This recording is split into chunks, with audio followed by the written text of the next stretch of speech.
Assalamualaikum warahmatullahi wabarakatuh.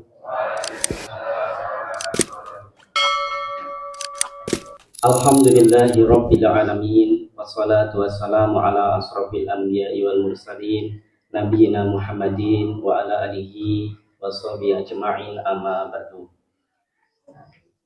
Yang kami hormati para sesepuh di Masjid Al-Muhtadin Ceplok ini, yang kami hormati takmir Masjid Al-Muhtadin beserta jajarannya, Bapak Ibu, Mas-mas, Mbak-mbak, adik-adik sekalian yang dirahmati dan cintai Allah. Pripun kabaripun nonton ing dalu punika Bapak Ibu? Alhamdulillah. Masya Allah, lengkap kita. Bapak Ibu hari ini masih full puasanya. Sampun berbuka tadi. Saya kira nomboten bukane. Alhamdulillah sampai hari ini kita masih diberikan nikmat oleh Allah Subhanahu wa taala bisa melaksanakan sholat Isya dengan berjamaah. Tentunya atas dasar apa? Atas dasar kita masih diberikan keimanan, kesehatan, kemudahan, hidayah, taufik dari Allah Subhanahu wa taala. Karena dua sholat yang itu memiliki keutamaan yang besar di sisi Allah Subhanahu wa taala. Yang pertama adalah sholat Isya dan sholat subuh.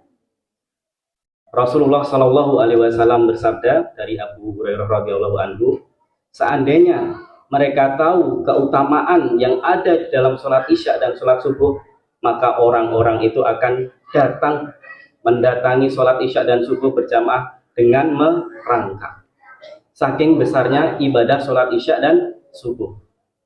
Karena apa? Sholat Isya dan subuh ini sholat yang terasa berat bagi orang-orang yang munafik. Sholat Isya itu kan nikmatnya kita untuk beristirahat di rumah gitu. Sholat subuh itu nikmatnya kita saat tidur. Makanya itu adalah ujian bagi orang-orang Islam atau orang yang beriman. Makanya alhamdulillah pada malam hari ini kita masih diberikan kemudahan oleh Allah Subhanahu wa taala. Tidak dijadikan golongan orang-orang munafik. Alhamdulillah. Semoga ibadah sholat Isya kita pada malam hari ini diterima oleh Allah Subhanahu wa taala. Yeah.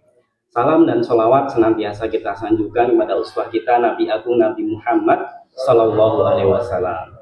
Semoga kita yang hadir di sini bersama dengan keluarga, bersama dengan orang-orang yang kita cintai, besok mendapatkan syafaat di hari kiamat. Ibu bapak sekalian yang dirahmati Allah, di sini saya tidak akan berbicara banyak ini ya. Cukup nanti kultum atau lebih dikit saja gitu ya. Yeah. Bapak Ibu, kita semua sudah berapa kali berjumpa dengan bulan Ramadan? Sudah banyak kali gitu. Sudah beberapa tahun kita berjumpa dengan Ramadan. Seberapa jauh kita memaknai bulan Ramadan ini Bapak Ibu sekalian yang dirahmati Allah. Ketika kita memaknai bahwa hidup di dunia ini, Allah memberikan kita kesempatan untuk hidup di dunia ini dalam rangka untuk apa Ibu Bapak sekalian yang dirahmati Allah? Wa ma khalaqtul jinna wal insa illa liya'budun, bahwa sesungguhnya kita itu diciptakan oleh Allah, jin dan manusia diciptakan oleh Allah itu untuk beribadah. Ketika seseorang kita memahami bahwa makna hidup ini adalah sesungguhnya diciptakan untuk beribadah, maka kita akan lebih hati-hati. Dan kita pasti akan bersemangat untuk bagaimana caranya besok bisa membawa bekal yang terbaik ketika dipanggil oleh Allah Subhanahu wa taala.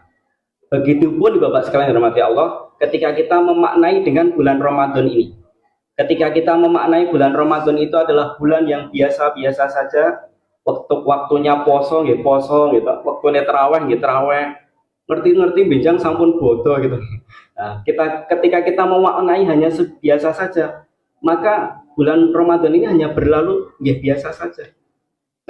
Tetapi jika kita memaknai bulan Ramadan ini adalah bulan yang istimewa, maka kita harus tahu hakikat dari bulan Ramadan itu sebenarnya apa. Hakikat bulan Ramadan yang pertama, Bapak sekalian yang dirahmati Allah, yaitu syahrul muhasabah.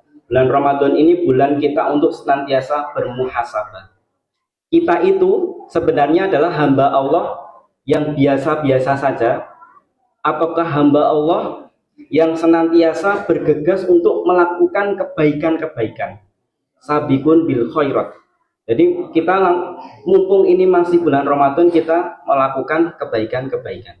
Nah, kita itu ada di dalam golongan yang mana? Yang pertama, yang biasa saja, atau yang kedua? Makanya kesempatan kita untuk bercermin, kesempatan kita untuk bermuhasabah, menilai diri kita, kita termasuk golongan hamba yang mana. Kemudian yang kedua, ya Bapak sekalian rahmati Allah, ketika kita memaknai hakikat bulan Ramadan, maka setiap waktu-waktunya, baik itu di awal Ramadan, di pertengahan maupun di akhir, pasti kita akan tetap memaksimalkan. Jangan cuma di awal-awal saja full masjidnya gitu, musola pada full semua, semangat semua, tapi ketika di akhir berguguran gitu. Nah, berarti mereka belum memaknai bahwa bulan Ramadan itu adalah bulan yang istimewa.